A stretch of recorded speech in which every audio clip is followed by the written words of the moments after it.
میں اپنی حلقہ NA 114 PP 137 138 139 کے تمام دوستوں کو جن کے ساتھ میرا قریبی تعلق ہے ان سے درخواست کروں گا کہ ہم نے ہر یونین کونسل سے عمران خان صاحب کے لیے آگے بڑھنا ہے. لمحہ بلمحہ عمران خان کی موومنٹ کو ہم نے ساتھ دینا ہے. کیوں؟ یہ موومنٹ پاکستان کی بقا کی موومنٹ ہے. یہ پاکستان کی آزادی کی موومنٹ ہے. یہ عمران خان کا کوئی ذاتی ایشو نہیں ہے, کوئی اس کا ذاتی مقصد نہیں ہے. اور تمام علماء اور مشائخ کو اور مذہبی طبقوں کو بھی میں درخواست کروں گا کہ وہ عمران خان کا ساتھ دیں جس طریقے سے ہمارے بزرگوں نے قائد اعظم کا ساتھ دیا تھا. اگر عمران خان دنیا میں نہ رہا تو شاید اتنا بہادر, اتنا جرأت مند جیسے قائد اعظم کے بعد ہمیں اس جیسا نہیں مل سکا تو خان کے بعد بھی ہمیں اس جیسا نہیں مل سکے گا. اور آپ نے موجودہ انتخابات میں جو میں نے سیٹ ریزائن کی تھی مسلم لیگ نون کو ووٹ نہ دینے کی وجہ سے, امریکہ کے ہاتھوں کھیلنے کی وجہ سے, جو میرا ذاتی فیصلہ تھا اور میں آج بھی اس کے اپنے فیصلے کے اوپر اطمینان رکھتا ہوں, میرا درست فیصلہ تھا اور ٹھیک فیصلہ تھا. چونکہ ہائی کورٹ نے قانون بنا شہباز شریف اور مریم فتنی ہے. رانا ثناء اللہ کی تو حیثیت کون ہے, 2 نمبر آدمی ہے. میں تو اس کا نام ہی لینا چاہتا. اس کا مجرم بھی نواز شریف اور شہباز شریف ہے. سانے مارڈر ٹون ہوا, کیمروں کے سامنے گولیاں چلائی گئی, عورتیں شہید کی گئی, مرد شہید کیے گئے, سینکڑوں بندوں کو گولیاں ماری گئی. اللہ نے بعض کو رکھ لیا اور کئی جام شہادت نوش کر گئے. اس کا مجرم بھی نواز شریف, شہباز شریف, مریم فتنی اور یہ رانا ثناء اللہ. لیکن آج کے دن تک اب یہ سمجھ آ رہی ہے کہ جج ان کے خلاف فیصلے کیوں نہیں کرتے. انہوں نے ججوں کی بھی ویڈیوز اس طریقے سے ننگی بنائی ہوئی ہیں اور وہ بیچارے آزم سواتی کی طرح بول نہیں سکتے تو ڈرتے ہوئے ان کے حق میں فیصلے دے دیتے ہیں. اگر جوڈیشل اکیڈمی کے اندر کیمرے لگے ہیں تو کیا صرف آزم سواتی کی ریکارڈنگ ہے؟ وہاں چیف جسٹس آف پاکستان کی بھی ننگی ویڈیو موجود ہوگی, وہاں ہائی کورٹ اور سپریم کورٹ کے دیگر ججوں کی بھی ننگی ویڈیوز موجود ہوں گی. اپنے بیڈ روم کے ساتھ کے اندر اپنی بیوی کے ساتھ یا تنہائی میں بندہ کپڑے بدلتا ہے یا جس پوزیشن میں بھی ہوتا ہے, اگر وہاں کیمرے لگائے گئے ہیں ججوں کو بلیک میل کرنے کے لیے, اور پھر جب ان کو اندھیرے میں دکھایا جاتا ہوگا جیسے پیچھے کچھ ججوں کو بلیک میل کیا گیا سعودی عرب بلا کے کہ یہ ویڈیو آپ کے ہم نشر کر دیں گے, تو نہ وہ اپنے بچوں. میں اس چیز کی شدید مذمت کرتا ہوں بڑے دکھ کے ساتھ کہ جو صحافیوں کو ملک چھوڑنا پڑا انہیں. اب شہباز شریف صاحب اس جرم سے کس طریقے سے اپنے آپ کو بری ذمہ کر سکتے ہیں کہ اگر وہ وزیر اعظم سمجھتے ہیں اپنے آپ کو, اور اگر وزیر اعظم ہیں تو کیا ان کو یہ پتہ نہیں کر سکتے کہ کن صحافیوں کو کون تھریٹ کر رہا ہے, کون انہیں بلیک میل کر رہا ہے. تمام مجرم جو ہے, میں آج جو فوج کے اوپر بھی کیچڑ اچھالا جا رہا ہے اس کا رواج ہی نواز شریف نے ڈالا اور مریم فتنی نے ڈالا. لیکن آج اس چیز کو اگر کوئی اور لوگ بھی بائی کر رہے ہیں, لیکن پاک افواج ہیں تو ہمارا وطن ہے اور وحدت ادارہ پاک افواج کا جو میں سمجھتا ہوں کہ جو اتنا مضبوط ہے کہ ہمیں اس کے اوپر فخر ہے. لیکن افواج کو بدنام کرنے کا جو شیوا نواز شریف نے خود شروع کیا اور مریم فتنی نے جو شروع کیا, آج وہ عام لوگوں کی زبانوں میں بھی چیزیں جا رہی ہیں. لیکن اس کا اصل ذمہ دار کون ہے؟ وزیر اعظم پاکستان جو موجود ہے, جو فراڈ سے اور دھوس سے اور امریکہ کے ایجنڈے کے اوپر جو وزیر اعظم بنا ہے, کہ ان کے جرم, ان کی غلطیاں لوگ ملٹری کی طرف اشارہ کر رہے ہیں. کے اوپر قاتلانہ حملہ کیا گیا, 2 یا 3 جگہوں سے فائرنگ کی گئی, ایک پکڑا گیا اور اس کو بھی طوطے کی طرح جو پڑھایا گیا ہے اس کو اپریشیٹ کیا جا رہا ہے. اور فضل الرحمان جیسا رچ انسان, 2 نمبر انسان, وہ مذاق اڑا رہا ہے. شرم سے ڈوب مرو. فضل الرحمان تیرا تو باپ بھی نیک آدمی تھا, وہ بھی تیرے اوپر اعتبار نہیں کرتا تھا. تیری جماعت کے لوگ آج تمہیں چھوڑ رہے ہیں. بہرحال میں جس کرب میں ملک سے باہر وقت گزرا، آج پہلا دن ہے شرق مشیب کے صحافیوں سے ملاقات کا اور اپنی بات دل کی کرنے کا موقع ملا ہے۔ ارشد شریف صاحب کے قتل کے اوپر اعظم سواتی صاحب کی جو رسوائی ہے اس کے اوپر اور عمران خان صاحب کے اوپر قاتلانہ حملہ اور ہمارا ایک بھائی معظم جو شہید ہو گیا، اس کے اوپر اگر شہباز شریف انویسٹیگیشن نہیں کراتا تو سب کچھ کا مجرم خود شہباز۔ مسلم لیگ نون کے ٹکٹ کے اوپر اور میرا جن لوگوں نے حاجی صاحب کو ووٹ دیا ہے اپنے تعلق کی بیس کے اوپر، میں ڈیورنگ کمپین بھی انہیں اپریشیٹ کرتا رہا، دل کے اندر اظہار تو نہیں کیا اور آج بھی میں انہیں اپریشیٹ کرتا ہوں، لیکن جنہوں نے ووٹ دیا مسلم لیگ نون کے عشق کے اوپر ان پر افسوس کرتا ہوں کہ مسلم لیگ نون کی وجہ سے جنہوں نے ووٹ دیا ہے وہ قابل شرم لوگ ہیں کہ کس وجہ سے مسلم لیگ نون سے محبت رکھتے ہیں، مجھے وجہ سمجھا دیں۔ یہاں ان کی کامیابی کی وجہ ایک ہماری نالائکی، غلط حکمت عملی اور دوسری رانا تنویر حسین کی پرسنل پی آر اور پھر سرکاری طور پہ غیر قانونی انہیں جو فیور دی گئی اور ہمیں جو قانونی فیور بھی نہیں دی گئی حکومت پنجاب کی طرف سے، یہ چیزیں باعث بنی ان کی کامیابی کی، لیکن آج وہ کامیاب ہیں، ایم پی ہیں، ممبر صوبائی اسمبلی بن چکے ہیں۔ حاجی افتخار بنگو صاحب کو میں مبارکباد پہلے دے چکا ہوں، ان کے جن ساتھی جنہوں نے نیک نیتی سے حاجی صاحب کا ساتھ دیا وہ بھی مبارکباد کے مستحق ہیں۔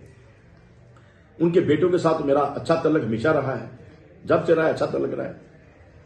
میں آج شرق مشیب میں دوستوں کے ساتھ میرا پہلا دن ہے۔ ارشد شریف صاحب کا سانے پاکستان میں ہو چکا ہے، کیا یہ شہباز شریف کے لیے مشکل ہے انویسٹیگیٹ کرنا کہ کس نے مجبور کیا اس کو یہاں سے باہر جانے میں، کس نے مجبور کیا دبئی سے آگے بھاگنے میں، اور پھر اس بہادر صحافی کو، جرأت مند صحافی کو، ایک جو بڑا پڑھا لکھا اور ہمارے جیسے عام بندے جس پہ فخر کرتے تھے کہ ایسا تجزیہ کرتا تھا کہ طبیعت خوش ہوتی تھی، اس کو راست سے ہٹا دیا گیا۔ کیا یہ وزیر اعظم کے لیے ممکن نہیں ہے اس کی انویسٹیگیشن صحیح کرے؟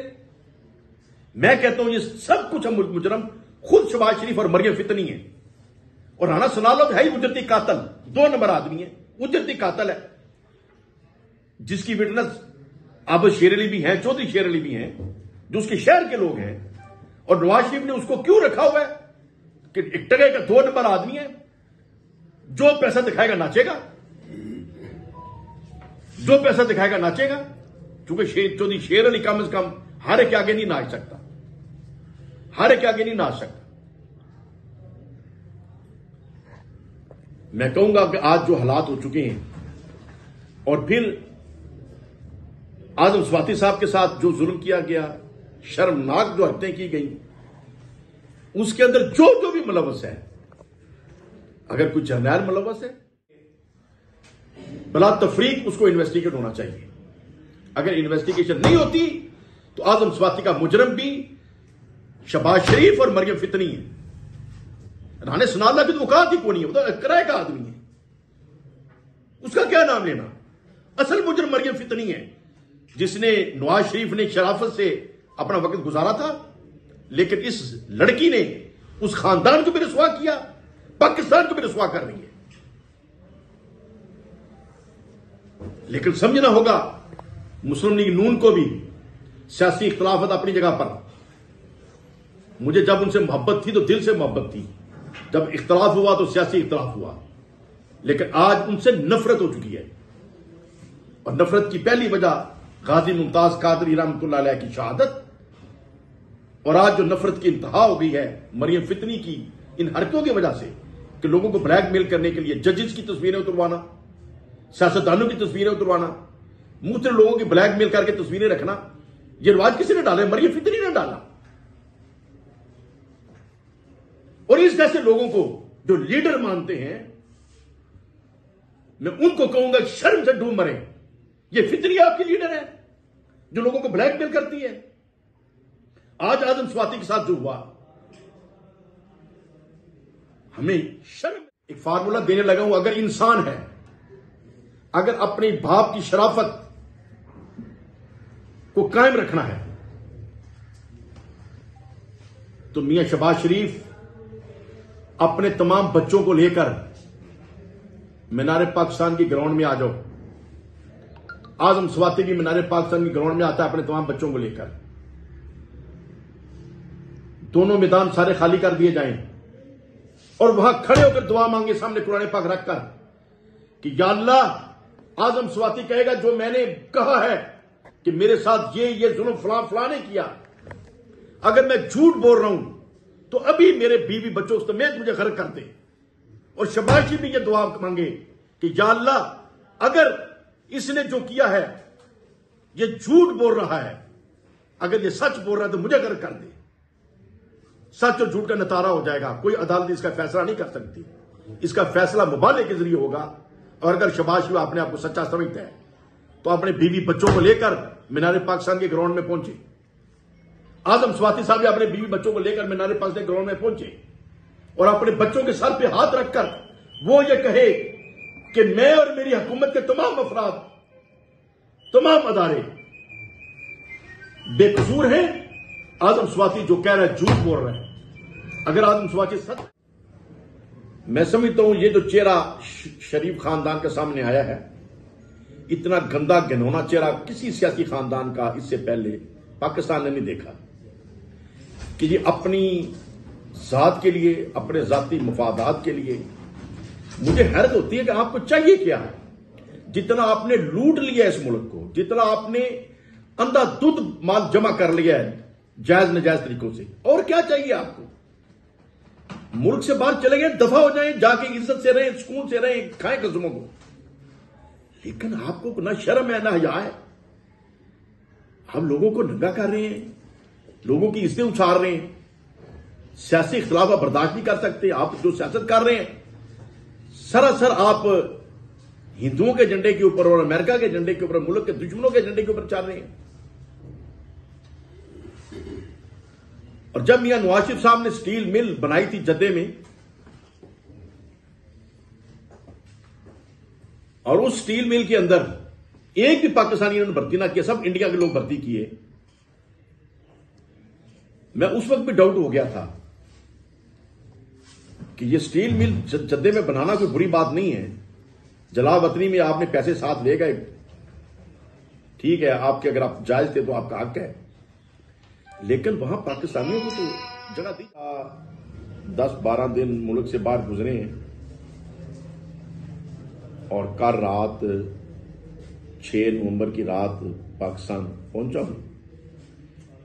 لیکن جب سے بیرون ملک سفر شروع کیا اس کے بعد یہاں جو حالات بنے, ہر اگلا دن تکلیف میں, غصے میں, شرمندگی میں کہ ہم کس ملک, اپنے ملک کا حال کس حد تک خراب کرتے چلے جا رہے ہیں.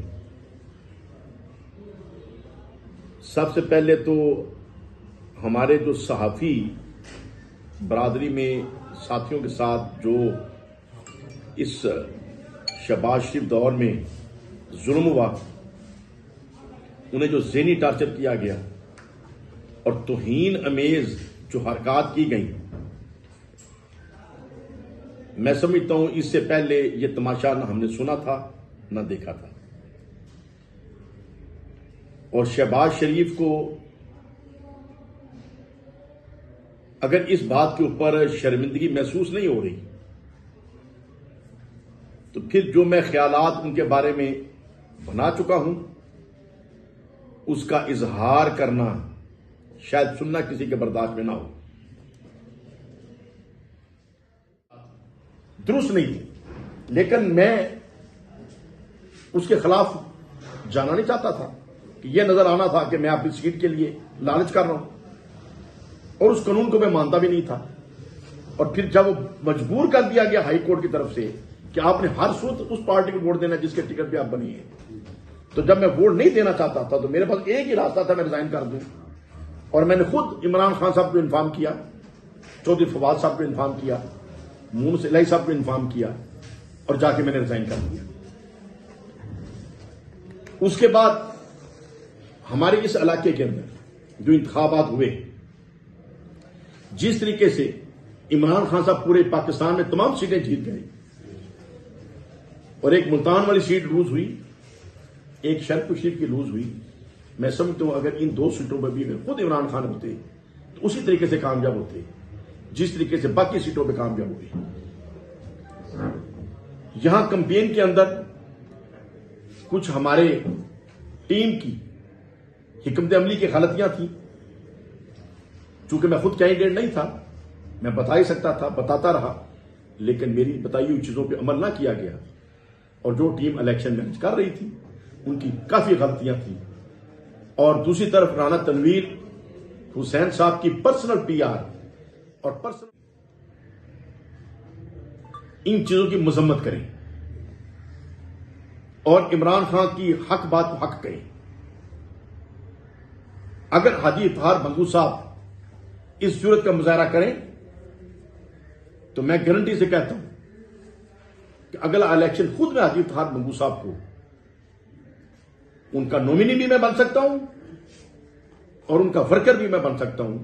مجھے کوئی ہیزیٹیشن نہیں حاجی اطہار بنگو صاحب کی سپورٹ کرنے میں، نہ میرا ان سے کوئی اختلاف ہے، نہ ان سے کوئی مجھے ہیزیٹیشن ہے، لیکن مجھے عشق ہے تو عمران خان سے ہے، وہ عشق کی وجہ پاکستان ہے، اس کی وجہ پاکستان ہے۔ اور شہباز شریف صاحب کو میں جب ان کو ان کی تصویریں دکھائی جائے گی تو وہ کیسے فیصلہ کریں گے؟ نہیں کر سکیں گے، نہیں کر سکیں گے۔ خدا کے لیے پاکستان کو بچائیں اور شریف فیملی اور مریم فتنی کے خلاف جہاد کے لیے اٹھ کھڑے ہوں اور عمران خان کا ساتھ دیں اگر پاکستان کو بچانا ہے۔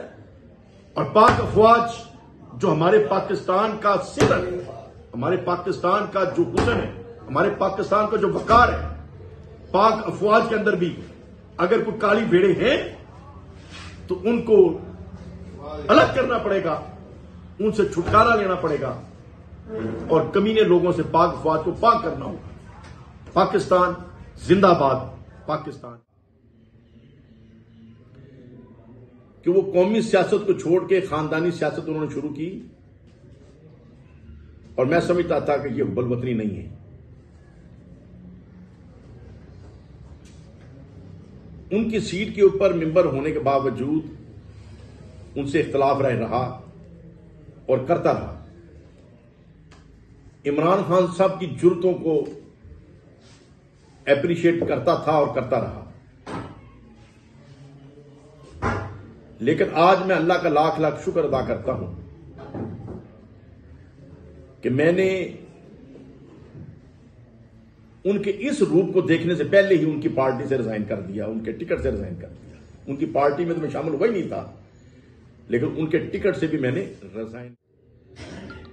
اعظم سواتی صاحب کا جو کیس ہے، میرے نزدیک یہ ارشد شریف شہید کی شہادت اور معزز ہمارے قائد، ہمارے لیڈر عمران خان صاحب کے اوپر قاتلانہ حملے سے زیادہ گناہانہ جرم ہے، جو اعظم سواتی جیسے سینئر شہری کو رسوا کرنے کی کوشش کی گئی، اس کے پوتوں اور پوتیوں کے سامنے اور نواسوں اور نواسیوں کے سامنے اسے گرفتار کیا گیا، گاڑی میں بٹھا کے منہ پہ غلاف دے کے پینٹی لگائی گئی، اور پھر ننگا کر کے اس کی تصویریں بنائی گئی، اور پھر اس کے میاں بیوی کے سونے کی جو تصویریں بنائی گئی۔ اب اس کی انویسٹیگیشن کون کر سکے گا؟ کیا وہ ہر جگہ پر وہ اپنی بیگم کی ننگی تصویریں لے کے جائے گا؟ اس کا ایک حال ہے، شہباز شریف اگر تو انسان ہے اور میاں محمد شریف کا پتر ہے، وہ الگ بات ہے، میاں شریف نیک آدمی تھا، لیکن یہ بھی یاد رکھو تیرا دادا جاتی عمرہ کے کنجر محلے میں پھول بیچتا تھا۔ شہباز شریف تو پوترا اس بندے کا ہے جو کنجر محلے میں پھول بیچتا تھا جاتی عمرہ میں۔ اور یہ بات مجھے میاں جنرل ضیاء الحق کے قریبی عزیز جو اس وقت سفیر تھے جرمنی کے، انہوں نے بتائی کہ ضیاء الحق نے ہمیں کہا کہ جب میں نے انڈیا اس کو ساتھ لے۔ بسم اللہ الرحمن الرحیم، الصلاۃ والسلام علیکہ یا سیدی یا رسول اللہ وعلی آلک واصحابک یا حبیب اللہ۔ اب نام یاد رہا کیا تیرا دادا تے اتنے کنجر والے پھول بھیجتا ہوتا سی، میں تو انہوں بھی جاننا۔ یہ بات صدر انڈیا نے کہی ضیاء الحق کو، اور ضیاء الحق نے اپنے قریبی عزیز سے بات کی جس نے مجھے بتایا۔ لیکن میاں شریف کاروباری آدمی تھا، نیک آدمی تھا، اس نے اچھی شہرت بنائی، لیکن آج اگر دادے کو یاد کرنا ہمیں پڑ رہا ہے، اس کے کنجر ملے میں پھول بیچنے والے کو یاد کرنا پڑ رہا ہے مریم فتنی کی وجہ سے، یہ بھی افسوسناک ہے، یہ بھی افسوسناک ہے۔